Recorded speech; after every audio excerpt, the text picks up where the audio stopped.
निर्देशक ए ईरानी की पहली बोलती फिल्म आलम आरा का प्रथम प्रदर्शन मुंबई के मैजेस्टिक सिनेमा में 14 मार्च 1931 को हुआ, जिसमें 7 गाने थे। ये पहली भारतीय सवाक यानी बोलती फिल्म इतनी लोकप्रिय हुई कि पुलिस को लोगों को नियंत्रण करने के लिए सहायता बुलानी पड़ी थी। इस फिल्म का गीत, जिसे अभिनेता वजीर मोहम्मद खान ने गाया था, दे दे खुदा के नाम पर, बहुत प्रसिद्ध हुआ। इस गीत को हारमोनियम और तबले की संगत के साथ सजीव रिकॉर्ड किया गया था। इस फिल्म ने भारतीय फिल्मों में फिल्मी गीत संगीत की नींव भी रखी। इस फिल्म की चर्चा करते हुए निर्देशक श्याम बेनेगल ने कहा, ये सिर्फ एक सवाक फिल्म ही नहीं थी, बल्कि ये बोलने और गाने वाली फिल्म थी, जिसमें बोलना कम और गाना अधिक था। इस फिल्म में कई गीत थे और इसने फिल्मों में गाने द्वारा कहानी कहे जाने या बढ़ाए जाने की परंपरा का सूत्रपात किया। मुख्य कलाकार थे मास्टर विट्ठल, जुबैदा और पृथ्वीराज कपूर। फिल्मों में आवाज़ आई तब गानों की अहमियत भी उन्होंने महसूस की और ढेर सारे गाने होते थे। 1932 में एक फिल्म आई थी छत्र बकावली, इसमें मेरा ख्याल है कुछ 32 गाने थे। गुरु जरीना और बाद में इंद्रतभा में 69 गाने थे। गाने छोटे होते थे इसलिए इतने गाने मुमकिन हो पाए। इसके मतलब ये है कि टॉकी आते ही ये कन्फ्यूजन नहीं था कि फिल्म में गाने होंगे कि नहीं होंगे। ये नहीं हुआ कि पहले एक फिल्म बनी हो, दूसरी फिल्म बनी हो, फिर सोचा किसी ने क्यों ना गाने डाल दिए जाए। ऐसा नहीं हुआ। जैसे ही टॉकी फिल्म आई, गाने भी साथ में आ गए। ऐसा क्यों हुआ? पहले तो हमें समझना पड़ेगा कि ये ऐसा नहीं कि किसी ने फैसला किया, ये होना ही था ऐसा। उसकी वजह ये है कि ये हमारे कल्चर का हज़ारों साल से हिस्सा है। जिस फिल्म में 70, 60, 40, 50 गाने होते हों, 30 भी गाने होते हों, मतलब ये अकल्पनीय लगता है आज आपको। तो वो तो कहानी ही ऑलमोस्ट गीतों के माध्यम से ही बताई जा रही है। तो रोल तो बहुत बड़ा है, गीतकार की भूमिका बहुत बड़ी रही है।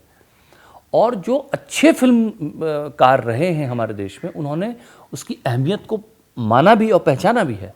लेकिन वो उदाहरण आपको कम मिलते हैं। ज़्यादातर आपको उदाहरण ऐसे मिलते हैं कि वो एक अनसंग हीरो है। गीतकारों का हिंदी फिल्मों की यात्रा में अहम योगदान रहा है। आइए फिल्म इतिहासकार और सुप्रसिद्ध गीतकारों से सुनते समझते हैं। एक जाना पहचाना नाम जावेद अख्तर। आप शायर, फिल्मों के गीतकार, पटकथा लेखक, पद्म विभूषण सहित अन्य पुरस्कारों से सम्मानित, लय और संगीत की अजब महक से भरे गीतों के रचयिता। देखिए, हमारा जो कि कल्चरल और रिलीजियस थिएटर, चाहे वो रामलीला हो, कृष्ण लीला हो, उससे भी पीछे जाइए तो संस्कृत प्ले जो थे कालिदास के, मृच्छकटिकम, शकुंतलम, ये सारी, इनमें भी गीत है। तो कहानी गीतों के साथ सुनाना, ये हमारी हजारों साल की परंपरा है।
অসম উত্তৰ পূৰ্বাঞ্চলৰ পদূলিমুখ এনে এখন ঠাই য'ত প্ৰকৃতি আয়ে তুলিকাৰ দৰে সজাই তুলিছে ইয়াৰ বৈচিত্ৰ্যময় ভূমি য'ত আছে পাহাৰ অৰণ্য জান জুৰি জীৱ জন্তু আৰু উদ্ভিদ আৰু বিশেষকৈ অসমীয়াৰ আদৰৰ আচাৰ ব্যৱহাৰ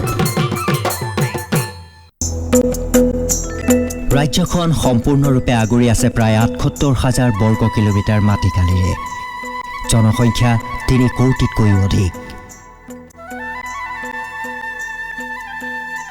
অসমৰ অৰ্থনীতিৰ মূল ভেটিয়েই হৈছে কৃষিভিত্তিক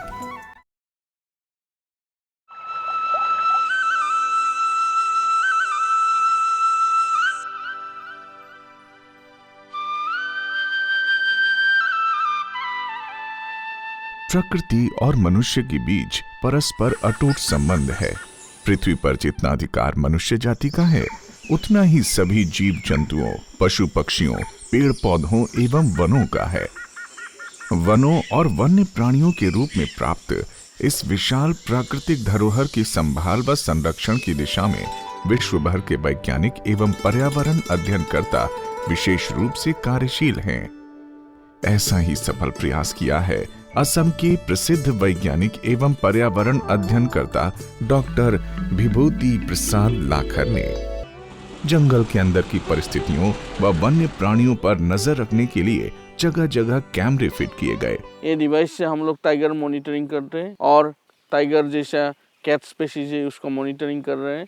विभूति प्रसाद ने मानस की सुरक्षा एवं संरक्षण के लिए कई वर्ष अकेले ही संघर्ष किया, परंतु अब उन्हें 100 से अधिक सहयोगियों का योगदान प्राप्त है।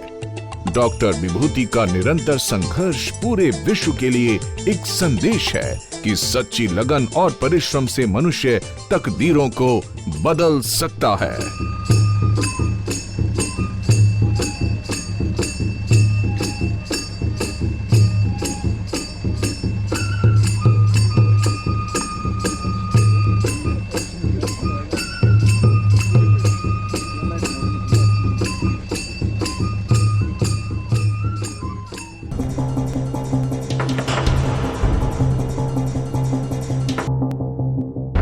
सृजन एक अनवरत चलने वाली प्रक्रिया है जिसकी शुरुआत शायद इस ब्रह्मांड की रचना से हुई और उसके पश्चात मनुष्य की रचना हुई।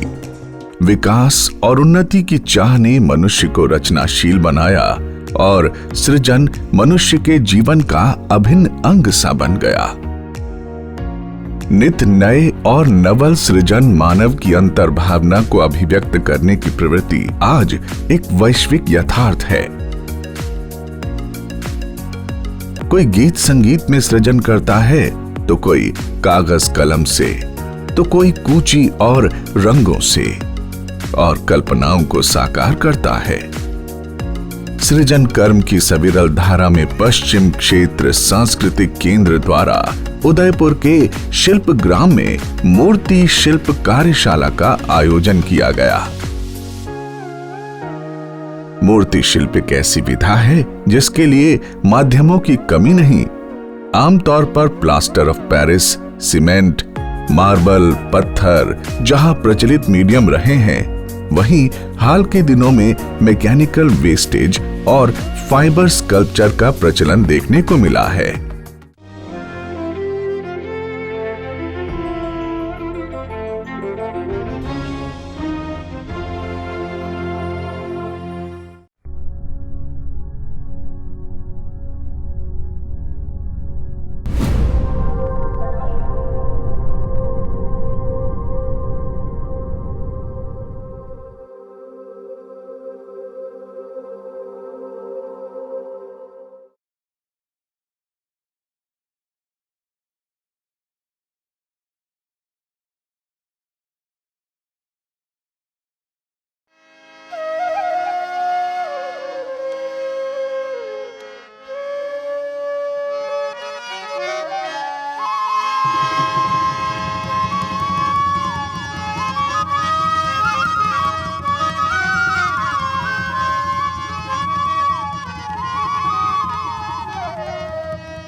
भारत के पूर्वोत्तर क्षेत्र में बसा राज्य असम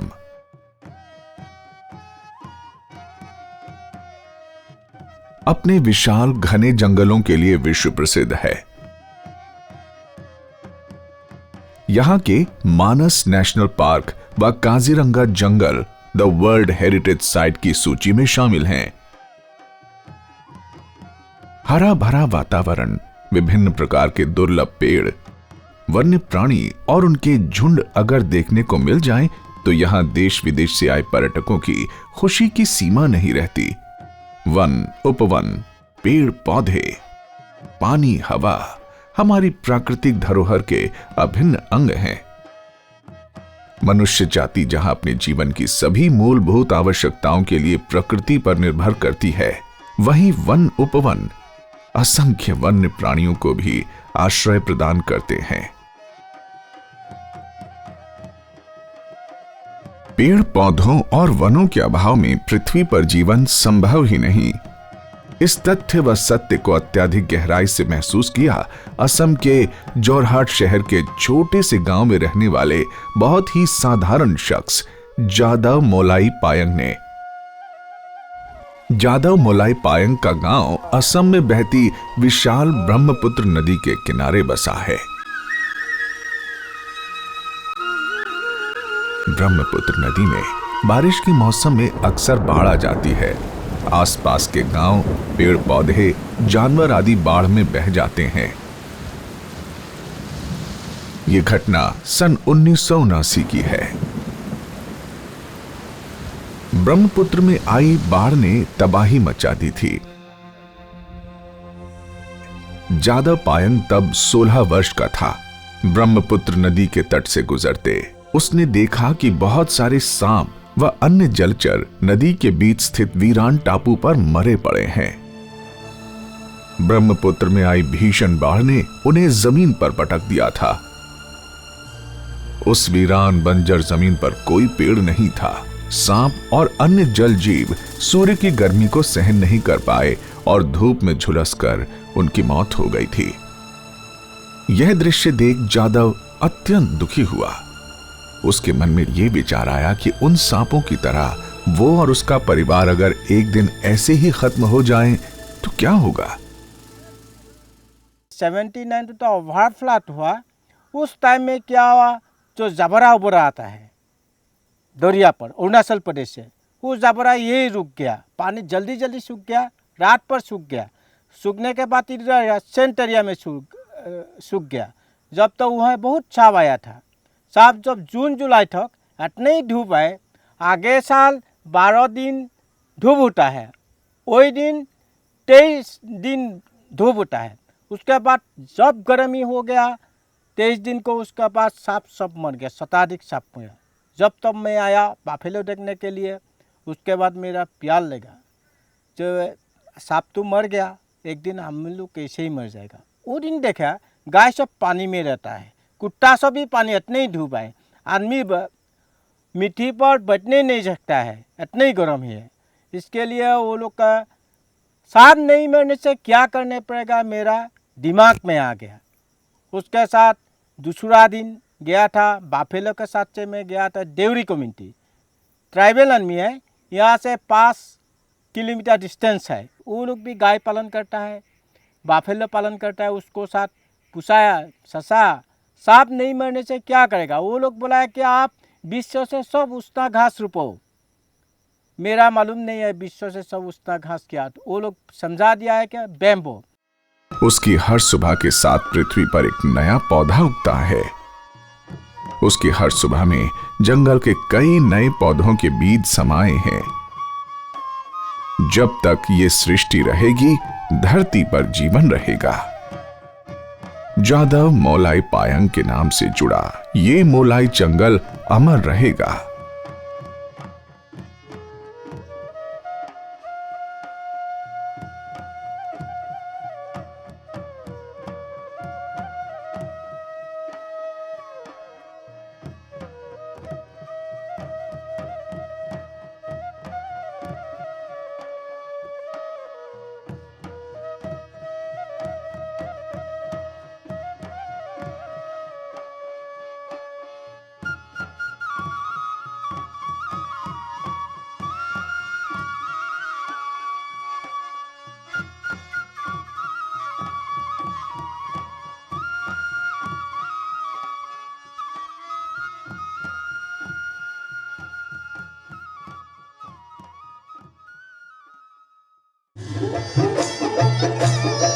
उत्सव शब्द में एक उत्साह है, एक उमंग है, एक अभिव्यक्ति है मनुष्य के हर्षोल्लास की।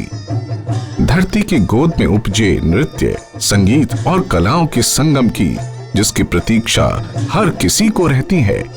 प्रत्येक मानव को सिर्फ अवसर की तलाश रहती है। जैसे ही मौका मिला, ढोल बाजे के साथ उत्सव की आहट सुनाई पड़ने लगती है। ऐसा ही एक उत्सव है उदयपुर में आयोजित होने वाला शिल्प ग्राम उत्सव।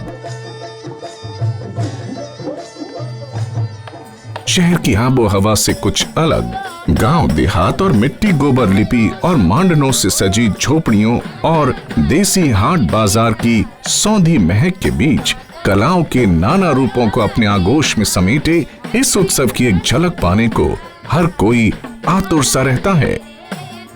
भारत सरकार के संस्कृति मंत्रालय के सानिध्य में पश्चिम क्षेत्र सांस्कृतिक केंद्र का ये आयोजन कला, शिल्प और संस्कृति के प्रोत्साहन का अप्रतिम उदाहरण है। शिल्प ग्राम उत्सव 2019 का आयोजन कई मायनों में विशिष्ट रहा। इस उत्सव की मुख्य थीम एक भारत श्रेष्ठ भारत रखी गई, जिसमें भारत के सभी प्रांतों के लोक, शास्त्रीय और वादक कलाकारों के अलावा शिल्पकारों ने भी अपनी कला का भरपूर प्रदर्शन किया। 21 दिसंबर की शाम समूचा परिसर रंग बिरंगी रोशनी से लबरेज था। हर एक को प्रतीक्षा थी उत्सव के उद्घाटन की वेला की। राजस्थान के माननीय राज्यपाल श्री कलराज मिश्र के शिल्प ग्राम पधारने के साथ ये उत्सुकता और बढ़ी,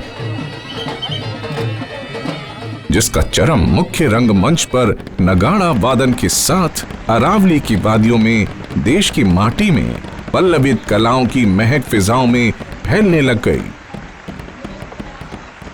राजस्थान के माननीय कला एवं संस्कृति मंत्री डॉक्टर बी.डी. कल्ला तथा उदयपुर के विधायक श्री गुलाब चंद कटारिया तथा सांसद श्री अर्जुन लाल मीणा की उपस्थिति में उत्सव का उद्घाटन समारोह एक स्मरणीय पल बन गया।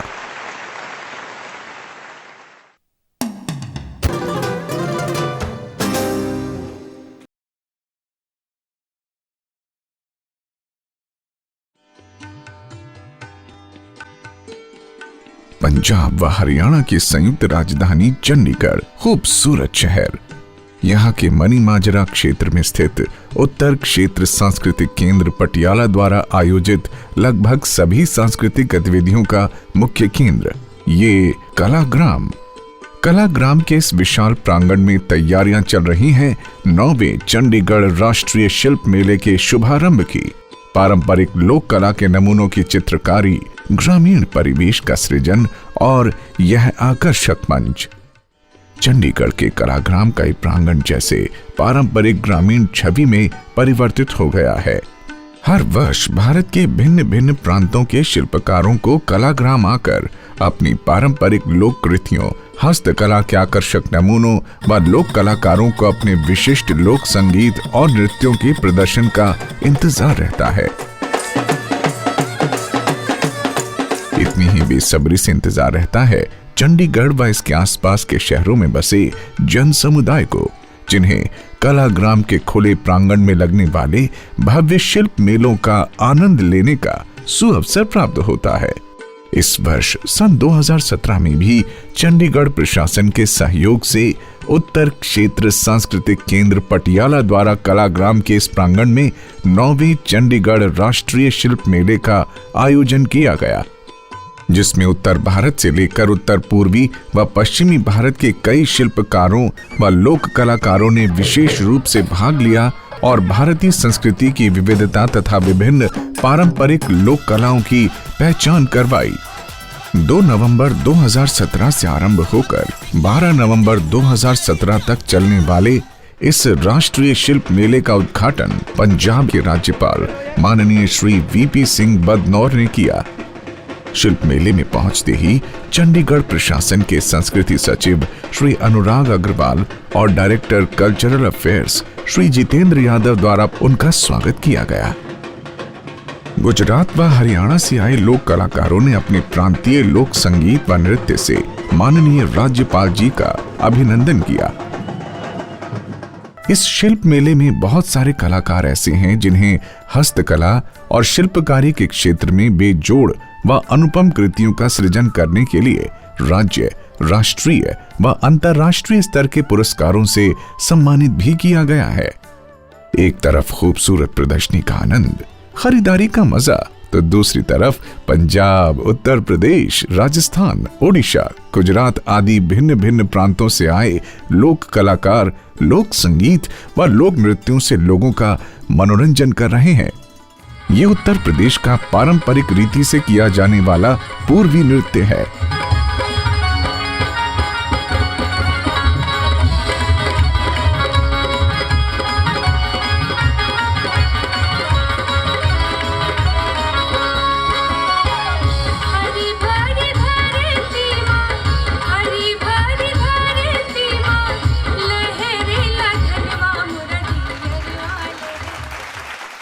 पंजाब के 40 से 90 साल की आयु के पुरुषों द्वारा मिलकर किया जाने वाला ये मस्ती भरा नृत्य है झूमर।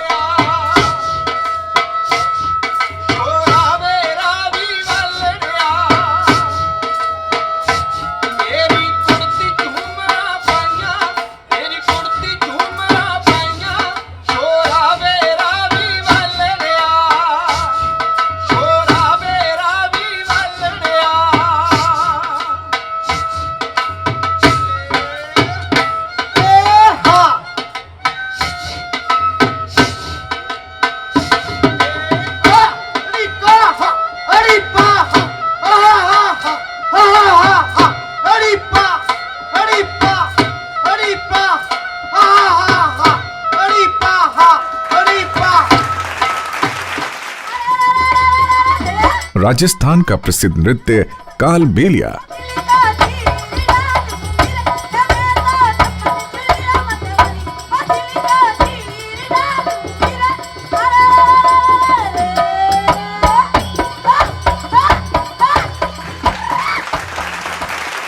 यह महाराष्ट्र की महिलाओं द्वारा किया जाने वाला आकर्षक नृत्य है लावणी।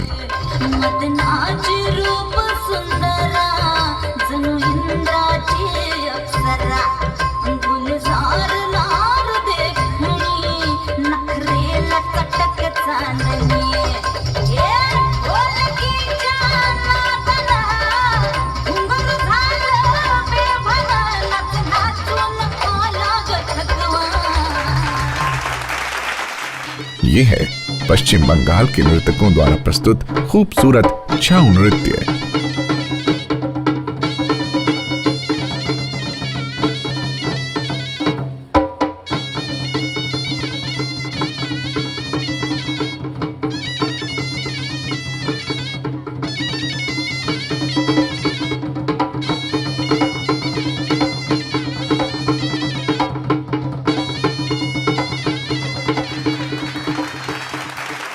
पंजाब की युवतियां प्रस्तुत कर रही हैं नृत्य सम्मी।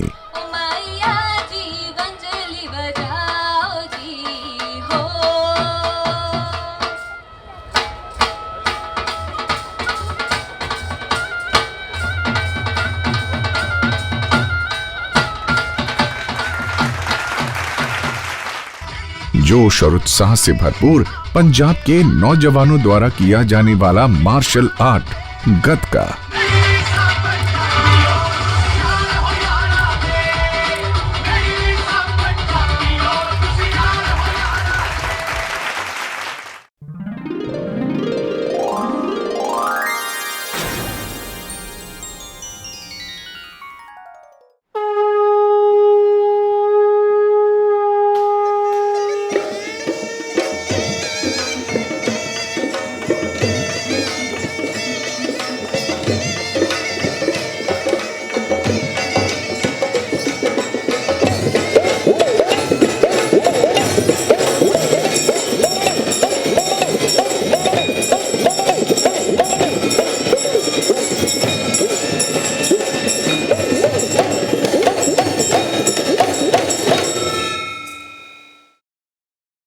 उदयपुर के शिल्पग्राम में 16 से 22 सितंबर 2019 तक लोक एवं आदिवासी वाद्य यंत्र कार्यशाला का आयोजन किया गया।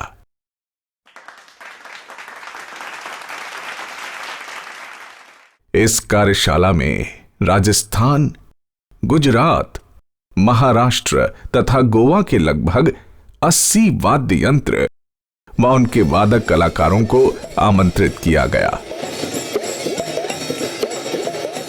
एक सप्ताह की इस कार्यशाला में केंद्र द्वारा 80 वाद्यों का प्रलेखन विशेषज्ञों के सानिध्य में किया गया तथा प्रत्येक वाद्य की बनावट, उसके वादन की तकनीक और उससे जुड़ी कथाओं का फिल्मांकन किया गया।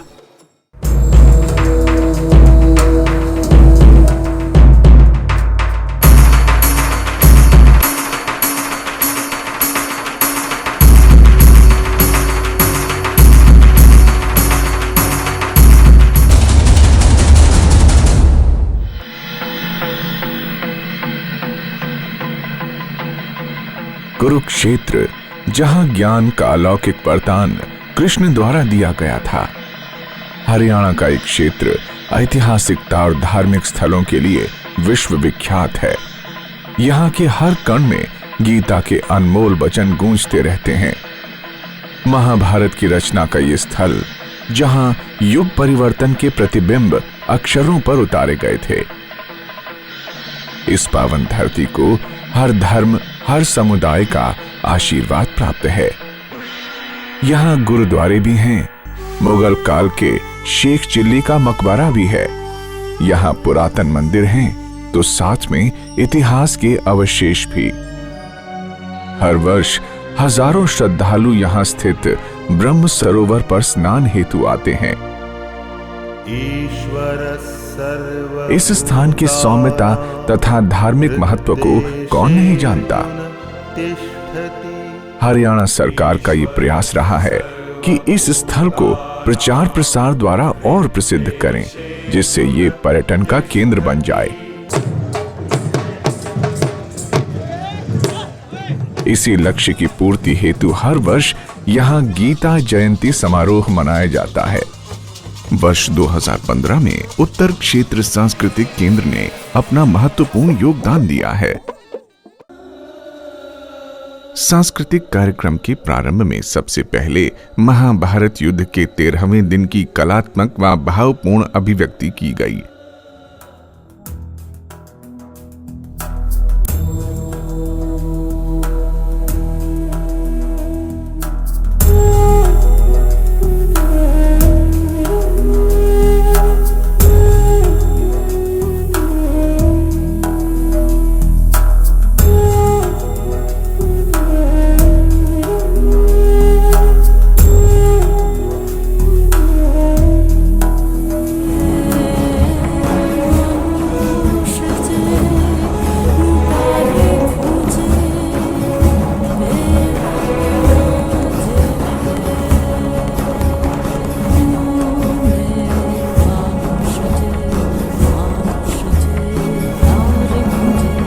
पृथ्वी निरंतर अपनी धुरी पर घूमती रहती है।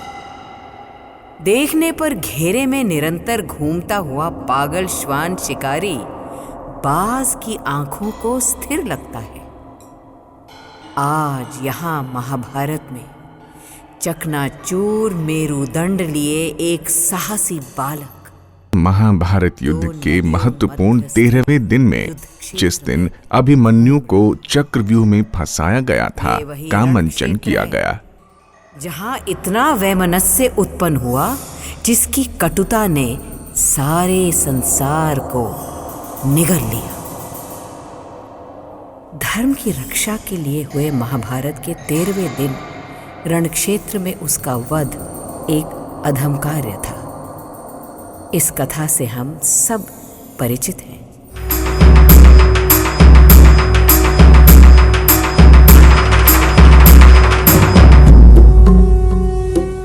उन्होंने रच दिया है चक्रव्यूह।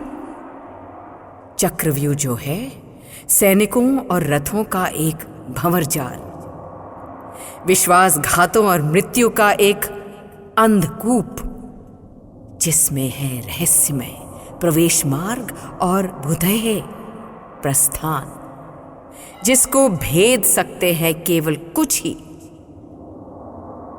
जैसे कृष्ण, अर्जुन और उन सम कुछ योद्धा। ओ मेरे बच्चे, मैं तुम्हें जाने नहीं दूंगी। हाँ, ये एक मां का आदेश है। नहीं मेरे बच्चे, मैं तुम्हें जाने नहीं दूंगी। मैं अभिमन्यु विजय प्राप्त करने मृत्यु का वरण कर बढ़ रहा हूं अनजानी डगर पर अकेले।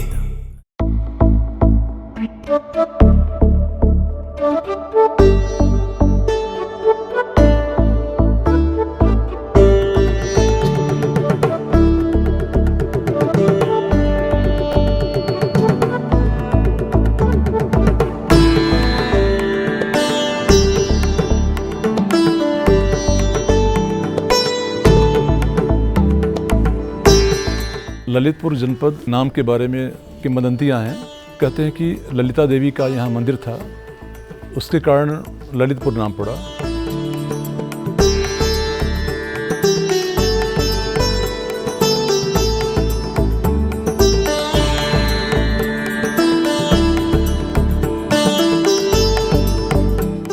इसके एक एक गांव का सर्वे Uttar Pradesh archaeological state department ने किया। हमें उस सर्वेक्षण में पाषाण काल से लेकर के वर्तमान समय तक की सभ्यता के विभिन्न अवशेष हमको प्राप्त हुए, जो कि हजारों वर्ष पुराने हैं। इससे ये पता चलता है कि ललितपुर नगर में भी आदिमानव निवास करते थे। उनके द्वारा उपयोग में लाए जाने वाले अनेक टूल्स, जो उपकरण हैं, यहाँ पर शहजाद नदी जो ललितपुर के बीच से बहती है वहाँ पर मिले हैं। गुप्त काल को भारत का स्वर्ण युग कहा जाता है। देवगढ़ का जो पुरातात्विक वैभव का जो चरमोत्कर्ष है, वह दशावतार और उसी को कहते हैं विष्णु मंदिर, जो पहाड़ पर नहीं है, समतल मैदान में आज भी उसके अवशेष मौजूद हैं।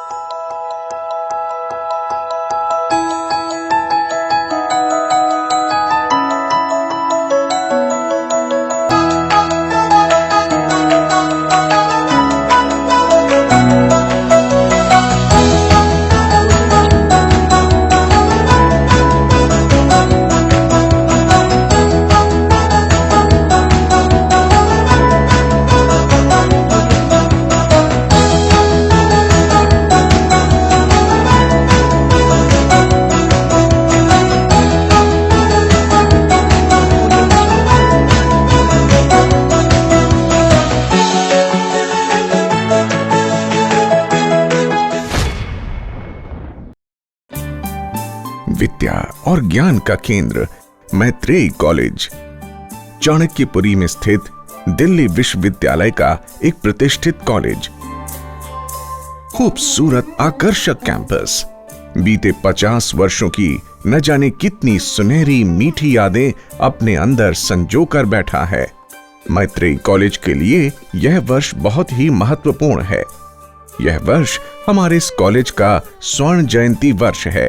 स्थापना वर्ष से लेकर अब तक इस कॉलेज ने 50 वर्षों का खूबसूरत सफर तय किया है।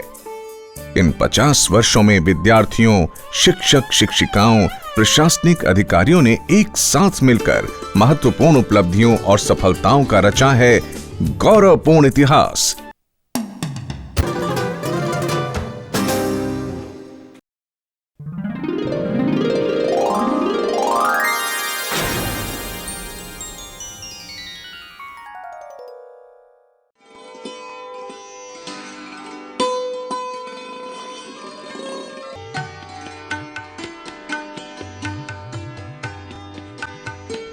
भारत के पश्चिमांचल का एक प्रमुख राज्य गुजरात।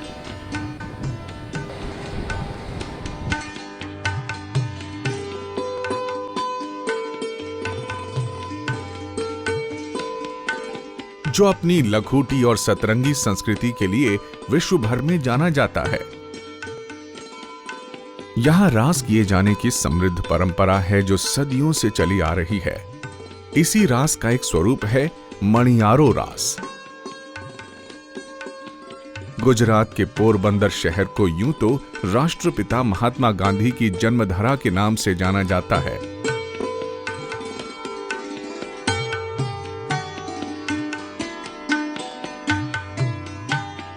किंतु इसी धरा की मिट्टी में भारत की संस्कृति की अनूठी महक मणियारो रास के रूप में सारे देश को महकाती है। रास गुजरात के सौराष्ट्र अंचल का लोक नृत्य है, जिसके कई प्रकार देखने को मिलते हैं। गुजरात के विभिन्न क्षेत्रों में अलग अलग समुदायों द्वारा रास किए जाने की परंपरा रही है। इनमें से मणियारो रास प्राचीनतम होने के साथ साथ इसके संगीत और विशिष्ट शैलीगत प्रदर्शन के लिए जाना जाता है।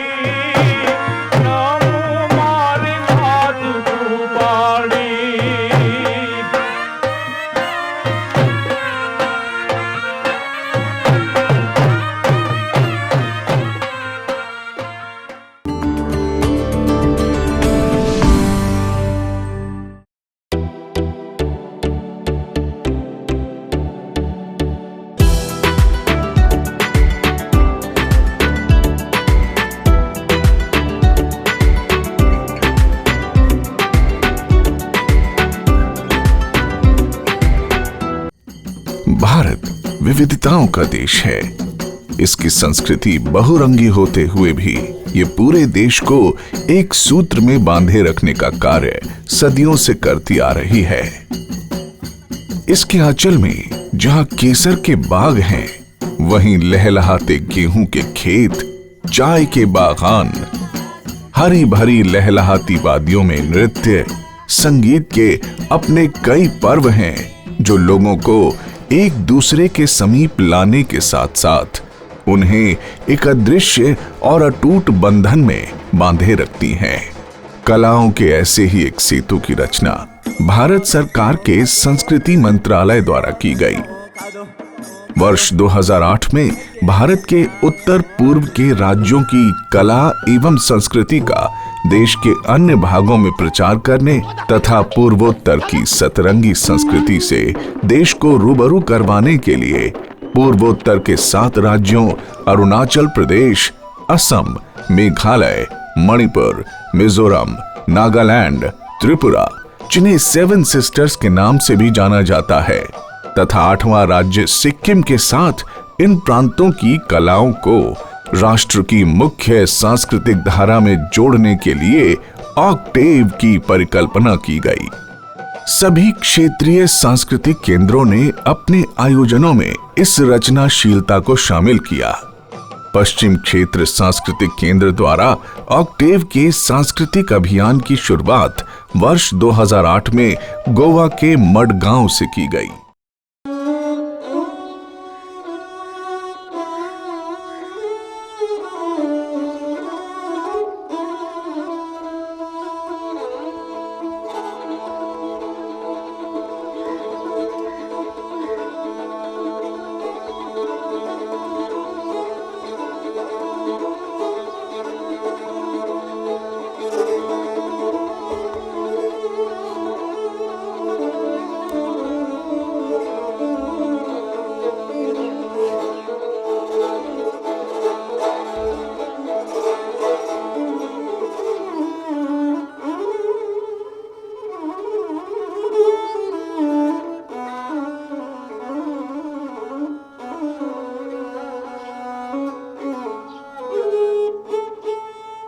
राजस्थान की मदमस्त गुनगुनाती हवा में फैले रंगों की छटा देख एकाएक मन में कौतूहलवश एक प्रश्न उभर आता है, यहां हर कोई सिर पर पगड़ी बांधे क्यों रहता है? कभी कभी कौतूहल उन्माद का रूप धारण कर लेता है। आखिरकार इस लोक परंपरा का मूल तत्व क्या है? कब से इसका प्रचलन हुआ? ये जानने की जिज्ञासा ने प्रारंभ कर दिया राजस्थान के इतिहास से उत्तर ढूंढना।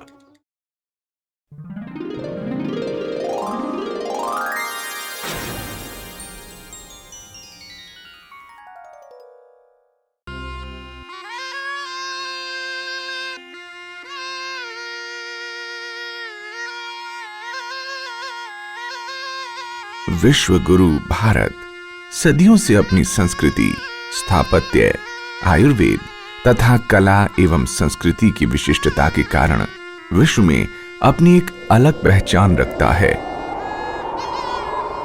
इसी भारत के राजस्थान प्रदेश में जहां एक ओर रेगिस्तान है तो वहीं दूसरी ओर मैदान तथा पहाड़, विश्व की प्राचीनतम पर्वत श्रृंखला अरावली की गोद में स्थित है शूरवीरों और झीलों की नगरी उदयपुर। हरी भरी पर्वतमालाएं, कल कल करती झीलों का निर्मल जल, तो बेजोड़ स्थापत्य से सजे संवरे राजप्रसाद बरबस ही अपनी ओर आकर्षित करते हैं। तो इस पर्यटक नगरी का एक और आकर्षक केंद्र है शिल्प ग्राम। कहते हैं गांव में देश की आत्मा रहती है। यह आत्मा लोक संगीत, लोक नृत्य और शिल्प कलाओं के रूप में वहां निवास करती है। गांव का नाम आते ही मिट्टी से लिपाई की हुई दीवारें, उन पर मंडे मांडने और खेतों में फसल उगाते, काटते और उत्सव मनाते लोगों की एक मोहक छवि आंखों के सामने आ जाती है। गांव की ऐसी ही छवि को शहर के बीच लाने तथा ग्राम्य संस्कृति को दर्शाने के लिए पश्चिम क्षेत्र सांस्कृतिक केंद्र द्वारा वर्ष 1989 में एक अनूठी पहल उदयपुर में की गई। केंद्र द्वारा उदयपुर के पश्चिमी छोर पर अरावली की उपत्यकाओं के बीच बंजर भूमि पर कला और संस्कृति का बीजारोपण किया गया तथा ऐसे जीवंत गांव को साकार किया गया जिसमें नृत्य, संगीत, शिल्प और हमारे लोक जीवन के रंग भरे गए। और एक ऐसे गांव का अभ्युदय हुआ जिसमें प्रवेश करने वाला व्यक्ति एक ओर जहां लोक कलाओं से रस रंग में डूब जाता है तो दूसरी ओर शिल्प कलाओं के सौंदर्य और वैविध्य में रम सा जाता है। लोक कला परिसर की परिकल्पना शिल्प ग्राम के रूप में की गई।